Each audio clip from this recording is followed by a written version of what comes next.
Hola, ¿qué tal? ¿Cómo estás? Bienvenido al episodio número 30 de Locos. Recuerda, el podcast más loco de todo el mundo. En esta ocasión tengo a un amigo que todavía no lo conozco personalmente, pero estoy seguro que en pocas semanas nos vamos a conocer, que es Tomás Piallo. Y bueno, hoy vamos a hablar un poquito de las funciones de cloud en Firebase. Hola Tomás, ¿cómo estás? ¿Qué tal, Kevin? ¿Todo bien? Un placer estar acá contigo. Chévere, chévere. Tomás, un placer mío conocerte, bueno, de momento virtualmente y poder charlar un poquito acerca de esta tecnología y bueno, y vamos inculcando en el tema. Lo primerito que te quiero preguntar y que me ayudes es presentándome y diciendo quién es Tomás Piaggio. Sí, claro, cómo no. Bueno, me llamo Tomás Piaggio, soy ingeniero de software. Ya hace varios años que trabajo en la industria. Actualmente soy director de ingeniería en una empresa que se llama Very Good Ventures. Es muy conocida por lo que hacemos con Flutter, por ejemplo. También soy Google Developer Expert en Firebase. Ya hace un par de años. Trabajo mucho con Firebase, me gusta mucho.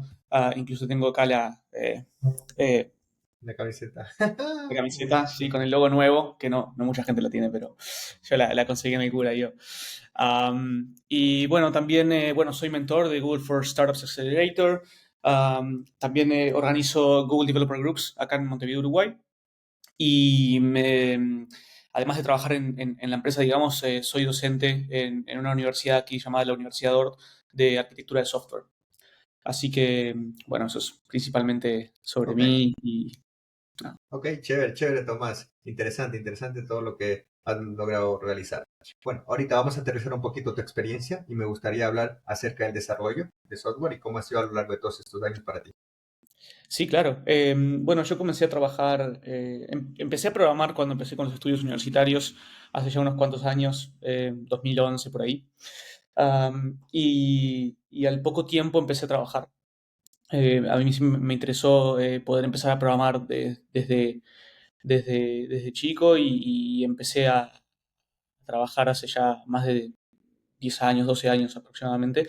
Eh, Cuando comencé a principios de la década del 2010, me acuerdo que en ese momento había un auge en todo lo que era Ruby on Rails, así que ese fue como el primer framework que utilicé para programar, junto con Java, hacía Java, Ruby, etcétera, backend, pero también hacía algo de frontend, HTML, JavaScript, CSS. Um, bueno, después de experiencias en empresas locales acá en Montevideo, Uruguay, comencé a trabajar en NetSuite, que después fue adquirida por Oracle, una multinacional muy importante.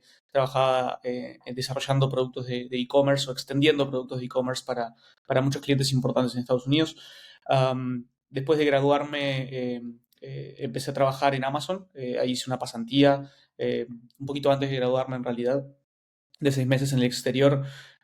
Trabajar en Amazon, la verdad que estuvo muy, muy bueno, muy interesante, aprendes un montón de cosas y realmente te encontrás con problemas con una escala o una magnitud que normalmente no se encuentran en los trabajos, bueno, que uno tiene con su empresa, ¿no? Porque estamos hablando de Amazon, uno de los softwares más utilizados en el mundo, entonces realmente ahí, en cuanto a lo que es uso de tecnologías y prácticas de desarrollo, sí que fue súper desafiante. Y después de esta pasantía decidí volver a Uruguay y comencé una empresa de desarrollo de software. En su momento se llamaba Create Thrive, ahí por el 2018. Yo, obviamente, cuando la comencé, seguía programando.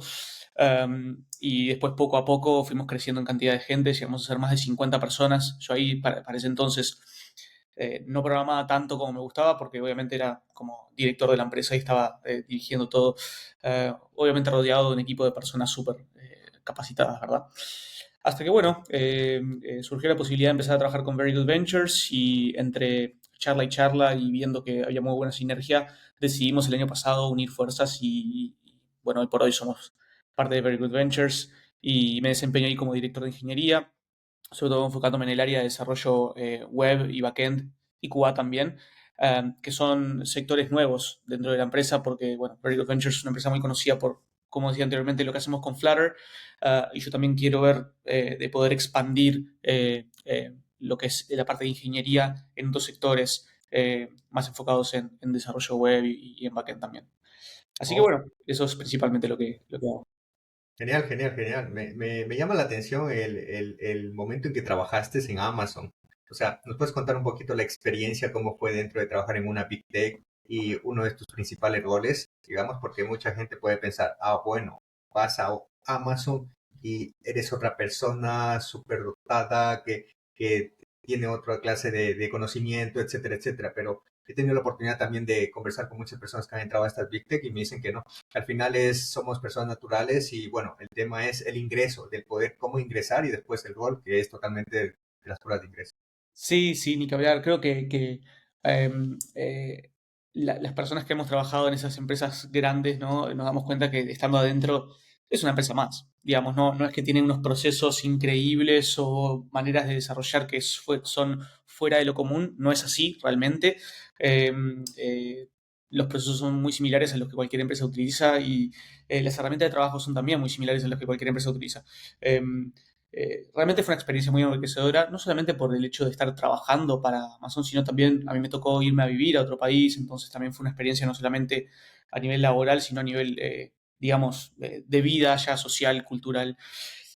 Pero lo que te puedo contar de Amazon es que a mí me encantó trabajar ahí, aprendí muchísimo, es una gran empresa. Entrar sí fue un desafío porque estás compitiendo contra miles de developers que postulan esos puestos, pero ya una vez cuando estás adentro te das cuenta que no hay ninguna magia, o sea, sí es un placer trabajar ahí, pero no hay nada que te haga más especial por trabajar ahí. Incluso yo, en este momento, formo parte del programa de Google Developer Experts, como te comentaba, y este año, por ejemplo, y el año pasado también tuve la oportunidad de trabajar no para, pero en conjunto con el equipo de Firebase en algunos proyectos como Early Access Program. O sea, a mí me invitaron a probar determinados proyectos eh, antes de que salieran a la luz, ¿verdad? Por ejemplo, proyectos como Firebase GenKit, que es el producto de AI que tiene Firebase, o Firebase App Hosting para poder deployar aplicaciones web con server-side rendering, o por ejemplo Firebase Data Connect, la nueva base de datos SQL de Firebase.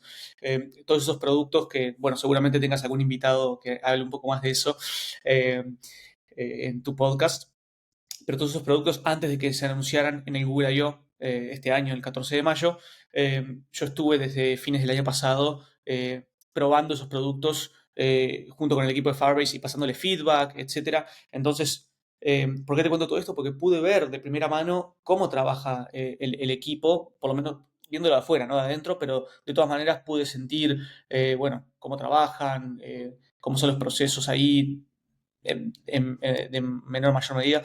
Y también, o sea, uno se da cuenta al hablar con el equipo de ingenieros de Google que son personas como nosotros, totalmente personas corrientes, que tienen sus preferencias tecnológicas, tienen sus procesos, tienen sus herramientas de trabajo, pero no son, digamos, especiales de alguna manera fuera de lo normal, por así decirlo. Entonces, uno sí, creo que tiende a mirar esas empresas y decir, wow, tenés que ser el mejor ingeniero del mundo para trabajar ahí y eh, trabajar ahí debería ser como completamente distinto a lo que estoy acostumbrado. Y la realidad es que no.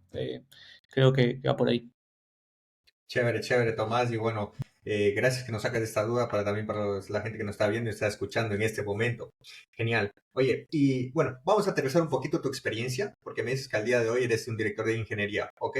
Pero a lo largo de todos estos años, ¿cómo fue tu época de lenguajes de programación? ¿Cómo fue evolucionando? Y digamos, si hoy en día estás tocando algún lenguaje en sí o solo te enfocas en la parte de liderazgo.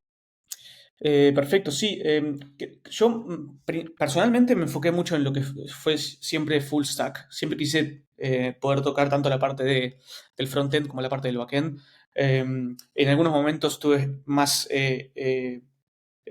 tiempo dedicado a uno por sobre el otro, pero eso fue siempre, digamos, situacional. Siempre quise como tener la oportunidad para poder trabajar en ambos sectores, ¿no? En ambas partes. Am, en lo que respecta a full stack, yo siempre personalmente me enfoqué en lo web, nunca fui mucho de lo mobile, y he trabajado mucho con React y Next.js en lo que es frontend. Esas son las tecnologías con las que me siento más cómodo, por así decirlo. Y en lo que es backend, como te comentaba antes, empecé con Java, con Ruby, después fui cambiando más a Node.js, con TypeScript, con Express, y a distintas herramientas de backend. Hoy por hoy lo que más me gusta hacer es trabajar con arquitecturas serverless, que pueden ser, bueno, desde Firebase hasta Supabase, hasta AWS Amplify. Me gusta cuando puedo sentir que soy productivo desarrollando software y creo que arquitectura serverless y los productos que te permiten utilizar servicios de serverless hacen que yo como developer me sienta mucho más productivo, ya que no tengo que enfocarme en dos aplicaciones separadas, una de frontend y una de backend, sino que puedo enfocarme en las funcionalidades que quiero desarrollar en el frontend y después aprovechar estos servicios eh, de serverless para poder desarrollar el backend. Yo siempre digo que serverless es una combinación de dos tipos de servicios. Tenemos FaaS y BaaS. FaaS significa Functions as a Service, BaaS significa Backend as a Service. El Backend as a Service son todos los servicios que, digamos, yo puedo utilizar en mi aplicación que no tengo que desarrollar yo de cero y no tengo que mantener. Servicios como autenticación, como base de datos, como storage, notificaciones, etcétera. Entonces son Backend as a Service, o sea, servicios externos que yo puedo utilizar en mi plataforma o en mi producto.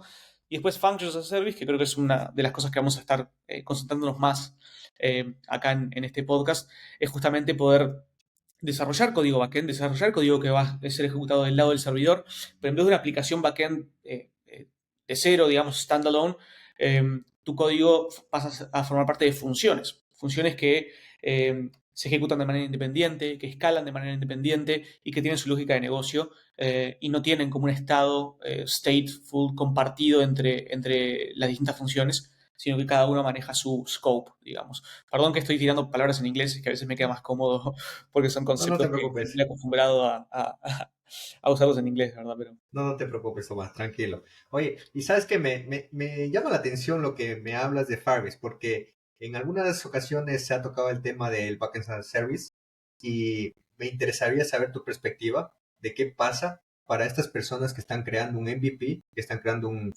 negocio, o emprendedores, etcétera, y quieren usar, digamos, este Backend as a Service. Pero ¿en qué momento ellos deberían hacerse el switch y poder cambiar a un backend propio y tener un equipo más grande y poder manejarlo, digamos, personal? bien, perfecto, es una buena pregunta. Creo que para cualquier persona que esté empezando a desarrollar un MVP, utilizar una herramienta como Firebase, hay otros, ¿no? Backend as a Service que se pueden utilizar. Firebase no es la única solución, pero utilizar una herramienta como Firebase creo que brinda un montón de ventajas. Para empezar, la implementación con Firebase es relativamente sencilla, no tiene una complejidad muy alta. Y Firebase ofrece SDKs en varios lenguajes de programación, no solamente JavaScript, que lo puedes utilizar con TypeScript, sino que también tenés SDKs de Firebase para Dart, por ejemplo, si quieres usar Flutter, o tenés para Android, tenés para iOS, entre otros. Python también tiene, o sea, Firebase ofrece la posibilidad de ser utilizado con varios lenguajes de programación. Eh, y después, una de las cosas más importantes es justamente lo que mencionaba anteriormente, es decir, el desarrollador no tiene que preocuparse por la infraestructura, no tiene que preocuparse por crear una base de datos, mantenerla, escalarla o el servicio de autenticación, implementarlo de cero. Eh, la escalabilidad es algo muy importante que Firebase, digamos, maneja por nosotros. Firebase así como plataforma, te permite la posibilidad de escalar automáticamente. Entonces, Firebase, cuanto más se use, más recursos va a estar brindando para esos servicios. Y cuanto menos se use, menos. Entonces, un developer puede concentrarse justamente en desarrollar su frontend, desarrollar las funcionalidades y utilizar el servicio de Firebase sin la necesidad de preocuparse por la infraestructura, por la escalabilidad de su sistema, lo cual para mí es una ventaja muy importante para desarrollar un MVP, porque te ahorras un montón de tiempo y el tiempo en esas instancias es realmente muy valioso, porque uno quiere validar su idea, uno quiere salir al Claro. mercado eh, y uno quiere justamente ahorrar costos, ¿no? Entonces, el tiempo equivale a dinero, entonces se ahorra tiempo y se ahorran costos. Ahora, planteas una pregunta muy interesante, ¿cuándo tendría sentido hacer el switch? Eh, y no soy la primera persona que me lo pregunta y muchas personas tienen eso en la cabeza, ¿no? Es decir, empiezo con Firebase, pero eventualmente tengo que hacer el switch. Y a mí me gusta pensarlo de otra manera, es decir, ¿vale la pena hacer un switch o no vale la pena? Yo creo que depende mucho de lo que uno está construyendo. Eh, Firebase lo que tiene es que tiene un pay as you go, es decir, uno paga por lo que utiliza, ¿no? Entonces, uno no paga por una reserva de una máquina virtual con determinada memoria, una determinada cantidad de cómputo. No, uno paga por lo que utiliza. Es decir, si estás utilizando Firestore, por ejemplo, que es la base de datos, uno paga por la cantidad de reads o writes, lectura o escritura que tenga la base de datos. Si estás usando Cloud Functions, uno paga por la cantidad de invocaciones que tenga la función o la cantidad de tiempo que está viva la función. Eh, entonces, ¿cuándo no sería lo ideal usar Firebase? Yo creo que si las necesidades de tu negocio determinan que Firebase va a ser utilizado de una manera en la que el pricing se vaya muy alto, tal vez tenga más sentido utilizar, por ejemplo, un backend tradicional donde uno no tenga que estar pagando por la cantidad de solicitudes al backend, sino paga un fijo mensual, por ejemplo, ¿no? Por la cantidad de recursos que uno precompra. Y después hay otras situaciones en las que tal vez no tenga mucho sentido. Antes del lanzamiento de Firebase Data Connect, yo siempre decía que si tu lógica de negocio no está pensada para una base de datos no relacional como Firestore o Real-Time Database, tal vez tenga más sentido utilizar otra base de datos. Ahora con Firebase Data Connect eso ya pasa a ser un poco distinto porque Firebase ahora ofrece una base de datos SQL, una base de datos relacional. Entonces ya esa limitante de ofrecer solo base de datos no relacionales no la tiene. Y después, bueno, tener código del lado del servidor que sean funciones está muy bueno, pero hay veces que puede llegar a ser una limitante. Firebase ahora, hoy por hoy, sacó la segunda generación de Cloud Functions que corren por encima de Cloud Run. Entonces, Firebase ya hoy por hoy utiliza Cloud Run. Entonces, en cuestiones de escalabilidad o en cuestiones de performance y todo eso, no va a tener una cuestión negativa. Pero lo que sí Firebase, las funciones tienen lo que se denomina un cold start, que es básicamente el tiempo que demora en prenderse la función, ejecutar el código y volver a apagarse. Entonces, ese tiempo, si tu aplicación es muy crítica y cada milisegundo cuenta, puede ser algo que sea negativo. Dicho esto, punto. Hoy por hoy, con la segunda generación de Firebase Cloud Functions, se pueden configurar un mínimo de instancias. Entonces, al configurarse ¿Ok? un mínimo de instancias, es muy posible que ese tiempo de cold start se reduzca a prácticamente cero, porque podés configurar que haya una función que esté constantemente viviendo. Eso viene acompañado de cierto costo, ¿no? Entonces hay que tener en cuenta. Es simplemente poner en la balanza todo. Tal vez uno también puede llegar a pensar, bueno, lo que me ahorro con Firebase, me ahorro un montón de tiempo y costos de yo mantener mi infraestructura. Que tal vez si no utilizara Firebase y estuviera manteniendo yo mi propia infraestructura, tendría que pagarle a una persona de DevOps que trabaje en mi empresa.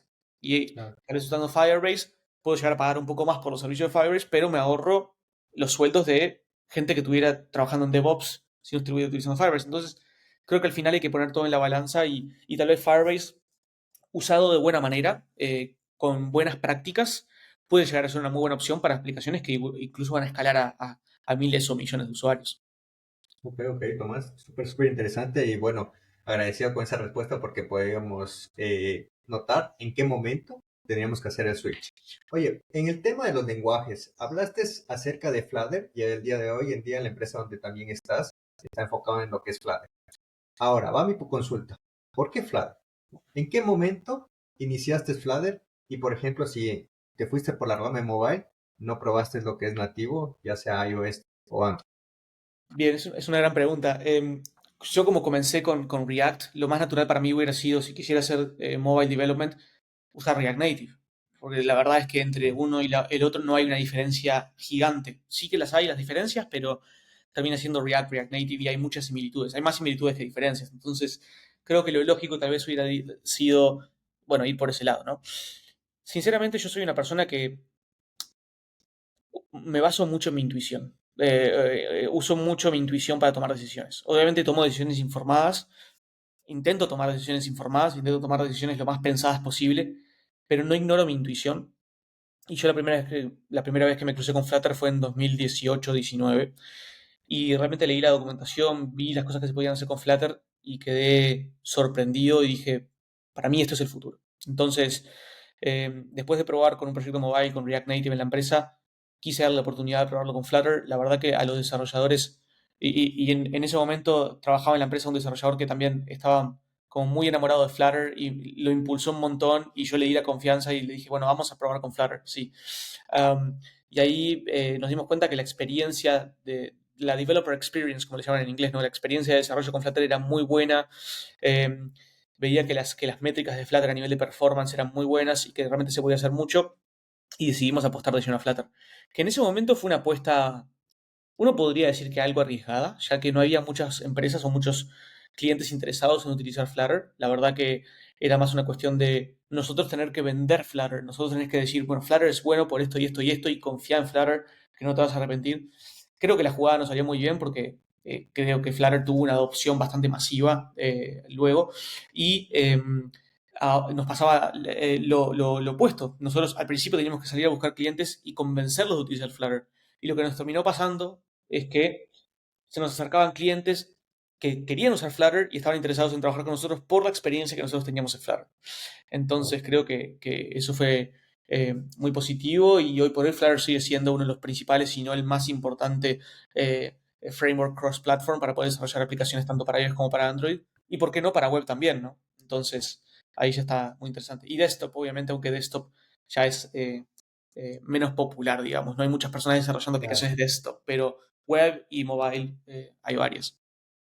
Ok, ok, Tomás. Chévere, chévere. Oye, pero hablando de esto, tengo una consulta acerca de el tema de Flutter y quiero que también saber tu perspectiva, porque fue una controversia, pongámoslo unos meses atrás, antes de que sea el Google I.O. en San Francisco, y es que por ahí llegaron los rumores de que Flutter iba a morir, etcétera, etcétera. Entonces, toda esta controversia, ¿qué piensas de eso?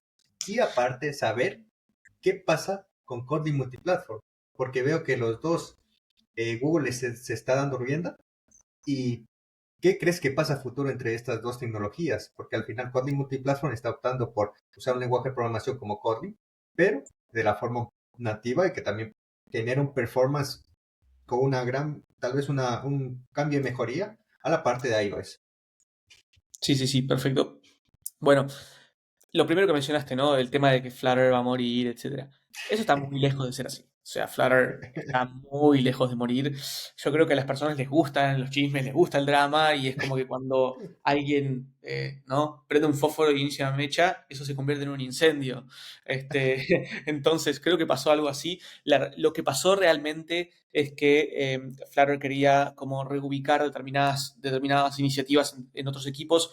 Entonces, lo que hizo fue, sí, desvincular a algunas personas que estaban, si no me equivoco, en Estados Unidos y pasaron esas iniciativas pasaron a un equipo en Europa. Entonces, hubo ciertos layoffs en el equipo de Flutter que eso empezó a hacer como una paranoia en determinadas personas, pero la realidad es que no hubo ninguna muerte a determinadas iniciativas de parte del equipo de Flutter. Incluso Flutter tuvo el nuevo director de Flutter en Google, que es, si no me equivoco, Todd Walker tuvo que salir a aclarar, ¿no? Esa situación. Eso para empezar. Y después, lo otro que me habías preguntado sobre Flutter versus Kotlin Multiplatform, ¿verdad? O sea, es la discusión eterna porque Flutter sirve para cross-platform y Kotlin Multiplatform ahora permite desarrollar con Kotlin determinadas plataformas, ¿no? Y bueno, eso es algo que es una discusión tanto interna de Google como también externa, ¿no? Hay mucha gente que pregunta cuál es la idea, por qué Google está digamos, manteniendo las dos o desarrollando las dos, ¿no? No hay un conflicto entre una y otra. Bueno, a mí me gustaría compartir un link contigo y con el chat, lo voy a mandar por acá por el chat, que Sí, es perfecto. justamente un blog post que mismo el equipo de Google lo desarrolló y que habla un poco de Kotlin Multiplatform, de Flutter y cuándo podrías utilizar una y la otra. Y el artículo dice que si uno quiere poder aprovechar las últimas,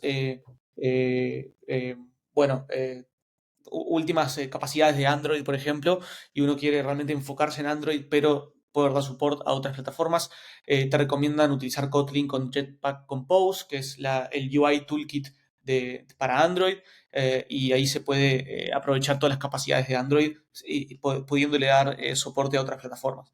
Después, Google también dice, si querés compartir lógica de negocio entre tu aplicación web y tu aplicación mobile, utiliza Kotlin Multiplatform, que te permite obviamente eso, ¿no? Compartir lógica de negocio. En cambio, si querés compartir no solamente lógica de negocio, pero también UI, también las interfaces entre mobile, web, desktop, etcétera, te recomiendan Flutter, ya que esa interfaz va a ser compartida y la lógica de negocio va a ser compartida entre todos los devices. Eh, y bueno, Google termina ese blog cerrando diciendo que como queremos ofrecerte la posibilidad de que puedas elegir, estamos activamente trabajando en mejorar tanto Flutter como Kotlin Multiplatform en cuanto a lo que es interoperabilidad entre todas las plataformas, ¿no? Y al final la elección la hace cada uno y puedes elegir la que más se adapte a tus necesidades o con la que te sienta más cómodo. Eh, Así que bueno, no sé si esa explicación te convence o no, No, Kevin, no sé si sí, le va no. a convencer a la gente, pero al menos es la explicación No, oficial que da Google, ¿no? Y cada uno, bueno, después le toca interpretar. no, está chévere y básicamente habla sobre que hay opciones como siempre lo digo hoy. Imagínate Uber, tú tienes la posibilidad de coger un taxi tanto en lo convencional, llamando por teléfono a tu operadora favorita como con aplicaciones móviles. Entonces son opciones que se le brinda al cliente y ya va a depender mucho el negocio que tenga él, ¿no? Exactamente. Perfecto. Bueno, vamos a seguir con otro tópico, que es básicamente lo que es el trabajo remoto. Y me gustaría saber tu perspectiva al día de hoy del trabajo remoto en Latinoamérica, ya que hay muchas empresas que están optando el regreso a lo híbrido, ¿no? En el que tenemos parte de trabajo remoto y parte en oficina. ¿Qué opinas sobre eso? A ver, yo personalmente a mí me encanta lo que es el híbrido siempre y cuando la persona pueda tener completa libertad de elección. En la empresa en la que yo trabajo, por ejemplo, tenemos una oficina acá en Montevideo y también se puede trabajar remoto 100%. Entonces la gente opta por ir a la oficina o trabajar remoto. O sea, está totalmente libre elección de la persona. A mí me encantan las relaciones humanas, me encanta ver a las personas cara a cara. Yo soy de las que voy a la oficina y creo que hay unos cuantos más como yo. Entonces, somos un grupo que va a la oficina y nos vemos todos los días y nos gusta eso. Nadie nos obliga, nadie nos fuerza a ir. Pero también hay gente que opta por trabajar desde la casa 100% remoto y tal vez nunca la vemos o tal vez la vemos una vez cada tanto, lo cual está bien también, porque te da esa flexibilidad. Y bueno, esa es la experiencia personal que tengo con la empresa en la que trabajo, ¿verdad? Después, creo que el trabajo remoto ha abierto muchas puertas para empresas americanas que quieren contratar gente en Sudamérica y eso obviamente es una situación ganar-ganar, tanto para la empresa americana que puede trabajar con gente súper capacitada que no necesariamente está viviendo en Estados Unidos y también para las personas que estamos en Latinoamérica que podemos trabajar para empresas americanas desde la comodidad de nuestras casas, ¿no? Eh, Así que yo estoy completamente a favor del trabajo remoto. También creo que las empresas que brindan esa posibilidad de tener un híbrido está buenísimo para la gente que se siente cómoda saliendo de su casa. Tal vez uno, no sé cómo hace vos, Kevin, con tu, bueno, bueno, tu hija que acaba de nacer, ¿verdad? Pero Sí, tal sí. vez para ti sea bueno poder salir de tu casa y decir, bueno, voy a trabajar en un espacio de oficina, así es como separo, ¿no? Mi vida personal de la vida laboral. Creo que eso a mucha gente les gusta y a otras personas prefieren quedarse en su casa y está bien. Creo que el trabajo remoto llegó para quedarse, pero también las empresas que apuestan por esos encuentros presenciales está bueno. Eh, Creo que las empresas que fuerzan a los trabajadores a presentarse de manera presencial nada, o sea, creo que van a haber muchas personas que no están cómodas con esa situación y no van a querer trabajar para esas empresas, lo cual es una desventaja. Pero también, bueno, lo respeto, es decir, si hay empresas que consideran que a nivel cultural es 100% necesaria la presencialidad y uno, si quiere trabajar ahí, tiene que aceptar eso y uno tiene que respetarlo también. Creo que este, eh, todas las visiones son respetables, pero bueno, de mi lado, yo cuando bueno, era el dueño de la empresa, en esos 5 años que fui dueño de la empresa, siempre fue a libre elección de la persona poder trabajar remoto o poder venir a la oficina. Digo, cada uno elegía lo que prefería, ¿verdad? Ok, ok, chévere. Y mira, abarcando este tema, te consulto, ¿cómo tú, como líder, en el que has tenido la oportunidad de manejar un cierto número de personas, has transmitido esa confianza o cultura para tus colaboradores, sabiendo que el trabajo remoto llegó a Latinoamérica de una forma rápida y de la noche a la mañana y muchas empresas tuvieron que adaptarse a él, entendiendo que algunas empresas desconfiaron por la cultura o por no estar adaptado a ello? Sí, a ver, en mi situación particular yo no desconfié porque justamente como te decía antes, ya teníamos la posibilidad de trabajo 100% remoto antes de la pandemia. Ok. Eh, Así que no fue un cambio tan drástico para nosotros, pero igual la gente venía mucho a la oficina antes de la pandemia y de un momento para otro tuvimos que cerrar la oficina. Entonces eso sí que impactó. A ver, la confianza creo que va en cada uno. Si vos trabajás con gente de confianza, gente en la que podés confiar, en la que podés delegar, en la que podés saber que la persona va a hacer el trabajo y no estás preocupada porque la persona lo haga o no, creo que el trabajo remoto va a servir mucho y va a andar bien. En cambio, si tenés un equipo en el cual existe cierta desconfianza, y bueno, ahí digo, el impacto puede ser mayor. Creo que para los desarrolladores senior fue mucho más fácil adaptarse al trabajo remoto, porque yo lo que veía es que los desarrolladores junior que estaban recién empezando eh, se apoyaba mucho la gente senior, sobre todo en el espacio ese de oficina, para ir a acercarse al escritorio, preguntarle algo, o el senior se acerca al escritorio de la persona más junior y trabajan en conjunto, ¿no? Uno al lado del otro. Creo que eso está buenísimo y el desafío más grande, creo, yo lo siento que por ahí fue con la gente más junior que precisaba como ese entrenamiento, precisaba como esa experiencia o esa ayuda de la gente senior para poder avanzar y para poder desbloquearse y para poder seguir adelante con las tareas. Creo que para el senior, sobre todo la gente que es muy autónoma, muy independiente, el impacto fue menor. Ok, ok, Tomás. Oye, te hacía esta pregunta porque ciertos capítulos atrás te tuve un invitado en el que me nombraba que en alguno de sus trabajos anteriores, recuerda él que tenía su daily, ¿ok? Entraban a las 9 de la mañana a la daily, prendían las cámaras, ¿ok? Hablábamos, chévere, hasta ahí ningún problema. Y el momento del cierre de la daily, no cerraban la llamada, sino que solo apagaban la cámara. Y tenías que estar atento si en el total, lo largo del día te decían, hey, Tomás, necesito esto, tenías que estar pendiente ahí. Entonces, ¿qué piensas sobre el tipo de empresas que están optando por esto? Porque lo llamativo es que estar ahí para mí, desde mi punto de vista, no sería tan productivo porque estaría más pendiente de que si me van a llamar, así hago mi trabajo. Sí, a ver, digo, no voy a echar leña al fuego, pero nada, yo no comparto mucho eso, o sea, qué sé yo, digo, la gente que tomó la decisión tendrá sus motivos y habrá que entenderlos. Entiendo que haya gente que no se sienta muy cómoda así. Yo creo en el trabajo asíncrono, creo que perfectamente uno puede comunicarse con una herramienta como Slack o como cualquier tipo de chat. Y también creo en las reuniones en tiempo real, o sea, me gusta que el equipo se pueda sumar a las reuniones, tener calls. Creo que ayudan a la productividad. Pero bueno, de ahí a conectarse y estar todo el día pendiente de una llamada sin la cámara y ver qué pasa, simulando una oficina, eh, no lo sé. Nunca me pasó. Entonces es difícil imaginarme. Creo que la persona puede perder un poquito de flexibilidad. eh, y es como decís, ¿no? Creo que la persona puede estar más pendiente de lo que se dice de que otra cosa, pero nada, como nunca lo experimenté, tampoco puedo hablarte de qué tan bueno o malo sería, si no puedo imaginarme. Ok, ok, chévere, chévere, Tomás. Y también, ¿qué opinas sobre empresas? Porque el otro día estaba leyendo un artículo de que hay algunas empresas en Europa de que ya están optando el trabajo remoto, no de 5 días, sino de 4 días. Es decir, que tenemos viernes, sábado y domingo libre y que mejora su productividad. Bueno, a ver, es interesante. Creo que todos los que somos empleados decimos, ah, sí, ojalá pase. Pero bueno, yo estuve del otro lado del mostrador, ¿no? Entonces, lo que yo te puedo decir es que cuando yo tenía la consultora y trabajamos con clientes, nosotros cobrábamos por hora, ¿no? Entonces, cada hora que trabajaba el programador se le cobraba al cliente.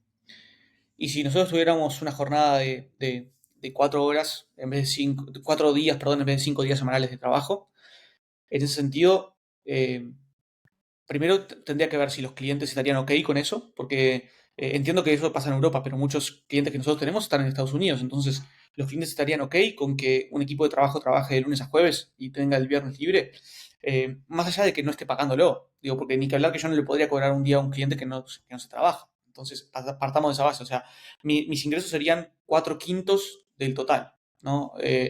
Entonces estaría cobrando un quinto menos de lo que estaría cobrando normalmente y habría que ver dos cuestiones. Una, si el cliente está ok con un día menos de trabajo. Y la otra es, si se pasa una jornada de 4 días en vez de 5, ¿se le paga lo mismo a la persona? ¿No? Esa es la gran pregunta, porque si se le paga lo mismo, o sea, eh, pero con menos horas de trabajo, entonces las ganancias de la empresa van a ser menores, entonces ¿qué posibilidades tiene la empresa de seguir creciendo y de seguir contratando gente? Eh, porque la empresa la tiene que ir bien, ¿no? Un empleado, obviamente, yo soy empleado y pienso, quiero que me paguen el sueldo, quiero que me paguen bien, pero si yo no velo por los intereses de la empresa, si a la empresa no le va bien, también mi crecimiento dentro de la empresa y mi trabajo no va a tener la misma estabilidad. Entonces, yo, por ejemplo, si le cobro a mis clientes por hora y mis empleados trabajan menos horas, eh, si yo le pago a mis empleados por hora, le voy a tener que pagar menos horas. Si no le pago por hora, si le pago un fijo por mes, voy a estar haciendo menos ganancia. Entonces ahí depende, ¿no? Yo he trabajado con empresas que me pagan por hora, entonces si yo trabajo menos horas me van a pagar menos. ¿A mí me sirve eso o no me sirve? Tal vez sí, tal vez no.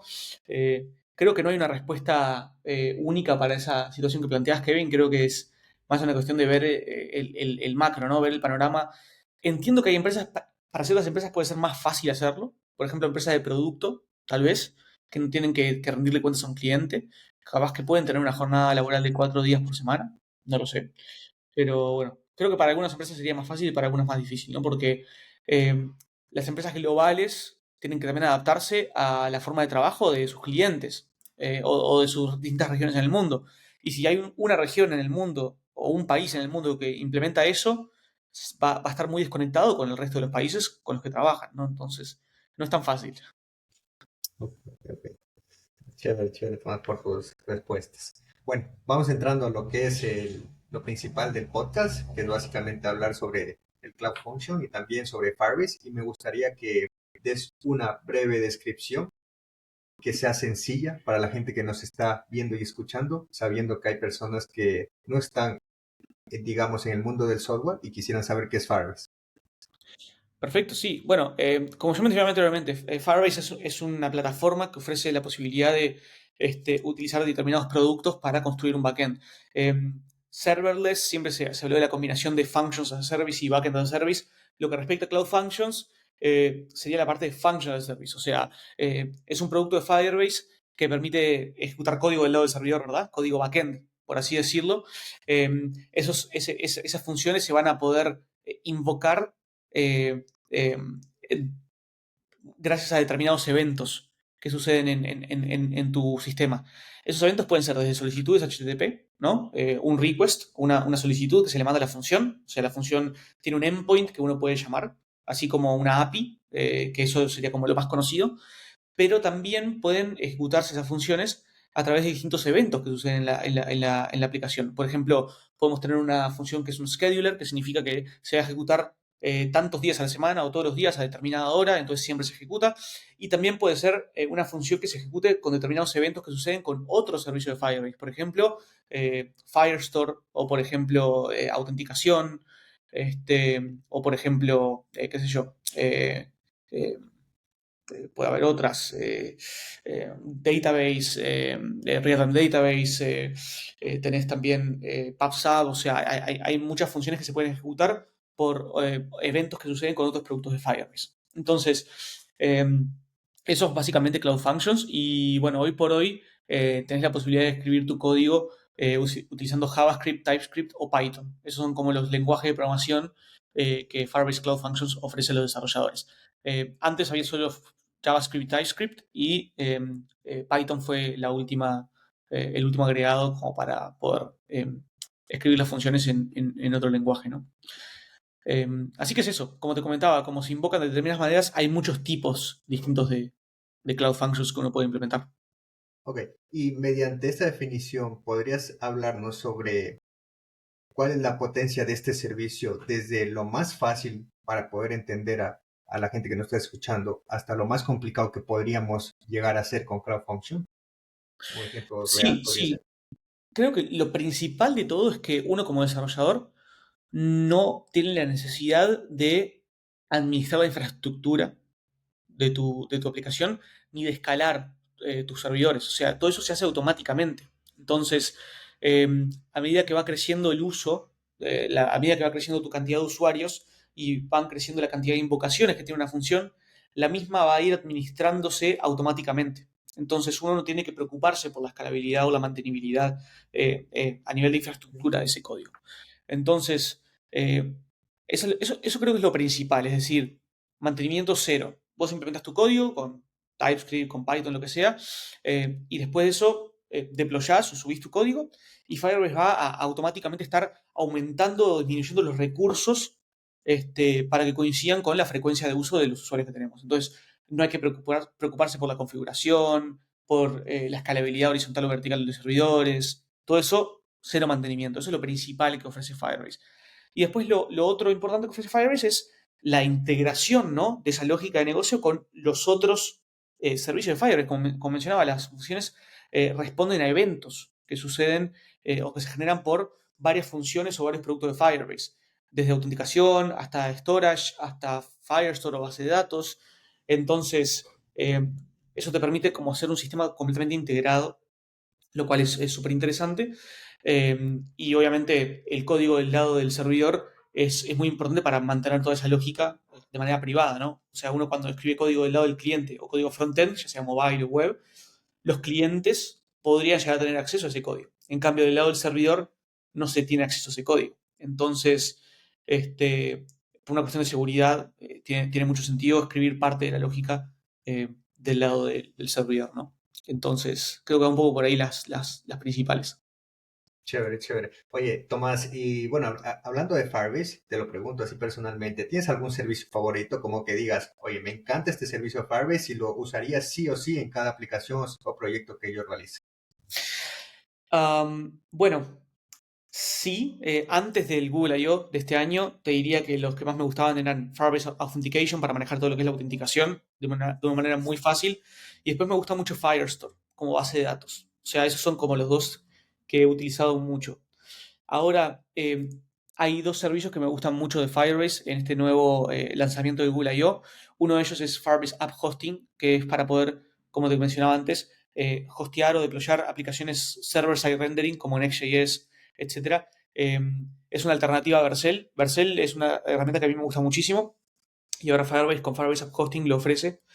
Y por último, uno de mis favoritos últimamente que vengo utilizando bastante es Firebase GenKit, que nos permite poder implementar aplicaciones con GenAI de una manera muy sencilla utilizando Firebase, ¿no? De manera en la que se puedan deployar a Firebase de una manera muy sencilla, integrarse con el resto de los servicios de Firebase y no menor, todo lo que es la parte de manejo de prompts y manejo de modelos, GenKit lo hace de una manera súper interesante. Ok, ok, chévere. Y otra Un segundo, consulta, que voy a conectar mi laptop porque me estoy quedando sin no hay internet. problema, no hay problema. Un segundo, Espacio, estoy hasta acá. mientras espacio publicitario para la gente que nos está escuchando, no olviden suscribirse y también seguir y dar like a este podcast, ¿no? Para traer a muchos más invitados. Sí, sí. Damos una tanda de publicidad, ya volvemos. Denme 2 minutos. Bueno, para los que no están viendo, ahorita Tomás está intentando conectar su computadora. Sí. Ya al regreso.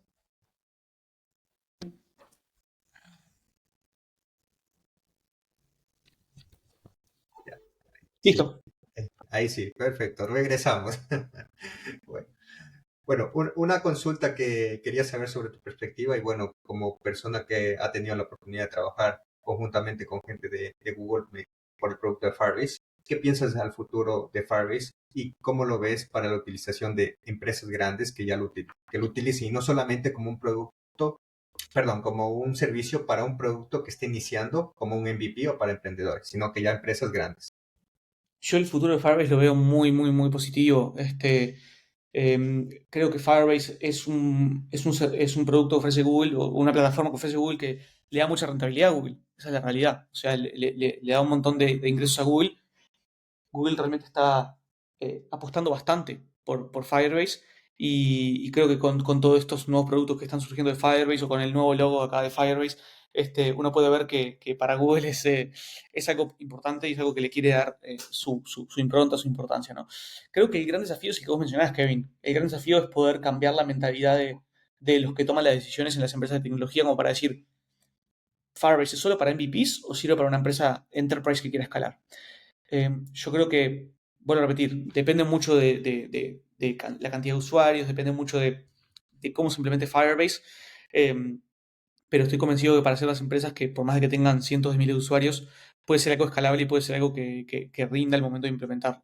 Es usar las mejores prácticas de Firebase y es tener en cuenta tu modelo el tipo de uso que le vas a dar a Firebase, pero el futuro lo veo muy, muy positivo, la verdad. Ok.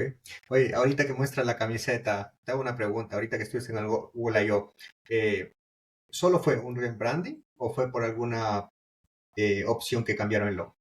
Es una buena pregunta. Eh, Creo que el branding al nuevo logo quiere transmitir un mensaje, ¿no? De que Firebase cambió e incorporó una nueva, no solamente una nueva identidad, sino que nuevos productos que le dan un nuevo giro a Firebase. Esta es la segunda vez que Firebase cambia la identidad. La primera fue cuando pasó de ser solamente Real-Time Database a pasar a ser una plataforma. Entonces el logo de Firebase antes era como una base de datos en amarillo y cambió a la llamita con los distintos tonos de amarillo que nosotros conocíamos. Y ahora Firebase plantea dar un nuevo giro también. Si uno va a la página web de Firebase, pone firebase.google.com, van a ver que cambió también todo lo que es la landing page. O sea, ahora te dice, crea tu app de Firebase con Firebase y AI generativa y Generative AI.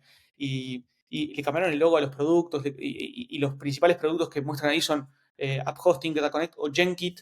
Entonces, creo que con el cambio de marca, Firebase quiso transmitir, no solamente agregamos nuevos productos, sino que se cambió también la estrategia. Queremos que consideres a Firebase como una plataforma para agregar Gen AI a tus aplicaciones, para poder hostear servers de rendering con Firebase y para poder utilizar SQL con Firebase. No solamente como una visión más que nada de startup, sino también más macro, ¿no? Creo que ese es el objetivo. Interesante, interesante, interesante, Tomás. Bueno, vamos a llegar al penúltimo tópico del podcast. Es básicamente saber los retos y superaciones que has tenido a lo largo de todos estos años, desde que eras una persona que no sabía nada de programación ni de software, hasta la persona que te has convertido hoy en día. Bueno, pasó, pasé por muchas cosas para eso, ¿verdad? Creo que una de las cosas que me resultó más útil al momento de poder, crecer como profesional es no solamente la formación académica que tuve, que eso es muy bueno, yo le recomendaría a todas las personas que tienen la posibilidad de que puedan estudiar, no solamente aprender a programar con un curso en internet, con un bootcamp o con un tutorial o con Udemy, sino que también puedan formarse a nivel profesional. Creo que eso es algo muy interesante. Um, También rodearse de gente, ¿no? Y armar como una red de contactos. Creo que eso es algo que a mí me ha ayudado un montón. Eh, no solamente a nivel académico, sino también a nivel profesional. Participar de eventos, participar de comunidades es algo que para mí es fundamental. Si alguno de ustedes es un desarrollador que quiere empezar a crecer en el sector, quiere empezar a aprender nuevas tecnologías, a buscar trabajo, creo que una de las maneras para hacerlo realmente es acercándose a las comunidades, porque ahí amplías tu red de contactos de manera exponencial, conoces otras tecnologías, conoces otras personas que ya han pasado por varias situaciones y han generado experiencia que pueden compartir contigo. Entonces, para todo aquel que realmente quiera buscar ese crecimiento, creo que una buena manera no solamente es estudiar y formarse académicamente y formarse más allá de aprender determinado lenguaje de programación, sino que obviamente trabajar y participar de las comunidades. Creo que es algo que no mucha gente tal vez lo tiene en cuenta. Hay personas que son tímidas o introvertidas, pero creo que justamente las comunidades se tratan de eso, se trata de recibir a las personas, más allá de dónde vengas, de dónde trabajes, de qué tecnologías te gusten, formar parte de la comunidad, sumarte a los eventos, charlar conmigo y va un poco por ahí. Así que eh, cualquier persona que esté viendo esto, que esté en Quito, que vaya al IO Extended, puede estar ahí y vamos a poder conversar un poco. Chévere, chévere, chévere. Genial, Tomás. Oye, ya hablando de comunidades, antes de ir acabando, ¿cómo fue el mundo? Bueno, ¿cómo tú entraste a las comunidades? O sea, ¿en qué momento tu mundo giró alrededor de las comunidades y dijo, ok, voy a empezar a compartir mi conocimiento? Bueno, lo primero que hice fue participar como asistente en distintos eventos. Iba a un evento, iba a otro evento, veía cómo funcionaban las comunidades y participé más que nada conociendo esas comunidades. Después me di cuenta que a mí no solamente me gustaba participar de las comunidades, sino que me gustaba formar parte de una comunidad y poder brindar mi granito de arena para la comunidad. Entonces, creo que toda comunidad se beneficia de gente con energía, gente con ideas, gente con actitud, gente con proactividad. Y esas son las personas que también impulsan a una comunidad, ¿no? Entonces, de a poco me fui metiendo, empecé a ayudar en la organización de GDG Montevideo, de Google Developer Groups Montevideo. Y bueno, después participé como speaker y también como ayudante, digamos, en otras comunidades, organizando eventos no solamente nacionales, sino que también internacionales. Eh, y bueno, de eso se trata, ¿no? De empezar a estar, de participar de los eventos, hablar con la gente, y si ves que tu experiencia y tus ganas pueden aportar, digamos, a una comunidad, yo creo que las comunidades tienden a ser abiertas y tienden a poder recibir gente que quiera aportar. Chévere, chévere, chévere. Tomás, y bueno, no olviden, y de lo que nombró Tomás, es que este 3 de agosto estaremos en el Google I/O Extended, Lo vamos a estar realizando en Quito, en la Universidad de las Américas, en la sede UTLA Park. Así que están todos invitados, entrada gratuita y lo van a poder conocer en persona a Tomás Piaggio desde Uruguay. Chévere, chévere. Vamos con la último tópico, que básicamente vamos con los temas de DevLoco. Son preguntas. Son 5 preguntitas que te voy a hacer en este momento, ¿ok? Perfecto. Ahí va. La primera. ¿Recuerdas cuál fue tu primer pago como desarrollador de software y qué hiciste con él? Uf, qué pregunta. Sí, me acuerdo, fue en el 2013, 12, 13, por ahí, no recuerdo exactamente la fecha. Mi primer sueldo, sí, se me depositó a mi cuenta bancaria y no sé, debo haber ido a cenar, debo haber invitado a mi novia o a mi familia, no recuerdo, pero seguramente fue algo del estilo. Chévere, chévere, Tomás. Vamos con la segunda. ¿Cuál fue tu primer lenguaje de programación? ¿El primero que tocaste? El primero de todo fue Java. Java, y usaba un IDE que se llama NetBrains, me acuerdo, viejo, NetBeans, viejo. sí. Sí, sí, NetBeans. Así que sí, fue Java. Java fue el lenguaje con el que aprendí a programar en los primeros años, 2 años de que entré al mundo de la programación. Coincido contigo porque, bueno, mi primer lenguaje como tal fue C, pero después en la universidad me dieron NetBeans con Java y tengo un dolor de cabeza y siempre me acuerdo con los getter y setter. Eso es algo que me marcó mi vida, creo, y siempre recuerdo a la ingeniera diciendo getter, setter, getter, setter. Tal cual. Y siempre me acuerdo de NetBeans y de Java. Y digo, wow, Bueno, vamos con la tercera pregunta. Esta es chévere, esta es interesante. ¿Puedes definir a estas empresas en una sola palabra? Ahí te van. Google, Eh, Increíble. ok. Apple, Am, Exitosos. ok. Tesla, Innovadores. ok. X, anteriormente en Twitter, Libertad de expresión. ok.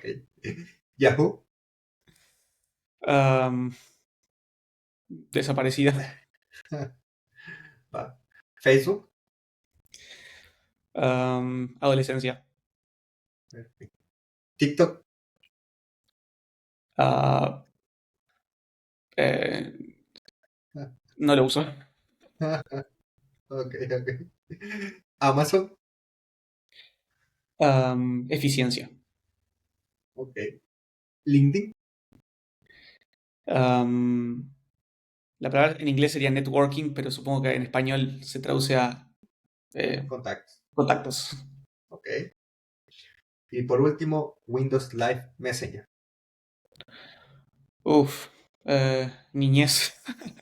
Oh, ok, ok, chévere. Oye, hago aquí un inciso porque me gustaría saber tu perspectiva y tu forma de ver TikTok, ¿sí? Porque he tenido muchas entrevistas y muchos profesionales dentro del mundo de la tecnología, sabiendo que TikTok es un software o digamos una empresa de software Big Tech, no lo usan. Y como tú no lo estás usando, yo no lo usaba hasta hace poco por el podcast y literal solo subo los reels a TikTok, o sea, no lo uso como tal.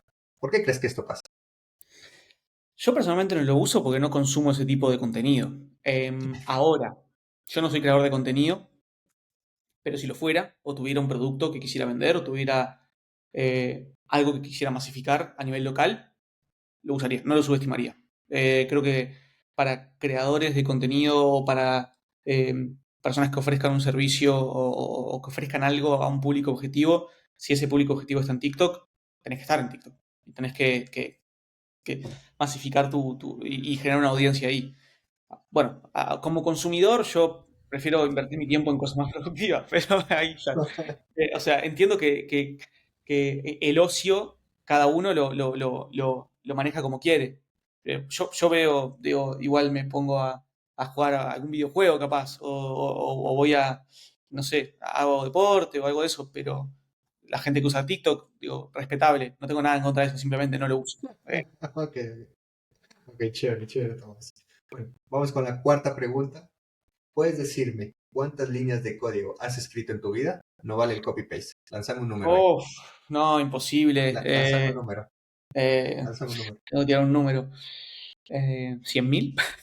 Ok, está bien, está bien, está bien. ¿No? Porque estoy haciendo, o sea, programa hace 10 años, capaz que 10.000 por año, porque estamos hablando de unas 1.000 líneas por mes, ¿no? ¿Qué sé yo? Está bien, está bien. Buena lógica. Bueno, y vamos con la última pregunta. ¿Puedes decirnos algún consejo para la gente que nos está escuchando y quiere empezar a programar? Sí, consuman contenido como el de Kevin, que está muy bueno, porque uno puede aprender de tecnologías, conocer experiencias de gente que quiere compartir su experiencia de manera gratuita y de manera divertida. Así que es una buena manera para entrar, escuchar podcasts, ver videos, ver contenido. Y si eso despierta su interés, empezar a aprender. Todo se aprende en Internet, es gratuito, hay contenido de gente como Kevin y otros que se puede leer, se puede escuchar, se puede ver y empezar a programar. O sea, no esperar a ser un experto para hacer una aplicación, empezar uno se va a equivocar, uno no va a usar las mejores prácticas, pero se aprende haciendo. Así que eso. Chévere, chévere, Tomás. Bueno, muchísimas gracias, Tomás, por tu tiempo. Quisiera saber si tienes alguna red social o algún contacto donde la gente que nos esté escuchando pueda contactarte. Sí, claro, me pueden agregar a LinkedIn, me buscan Tomás Piallo, también estoy en X o Twitter como Tomás_Piallo o Tomás_Piallo, no me acuerdo exactamente. Esas son las dos que tengo activas y que uso en lo que respecta al mundo de la programación. Recuerden, no TikTok. No tengo TikTok. Chévere, chévere, Tomás. Bueno, reitero el agradecimiento por tu tiempo, por el día de hoy, haber estado en el capítulo 30 de Dev Locos. Muchísimas gracias y nos vemos en el próximo episodio. Gracias, hasta luego. Hasta Bye. luego.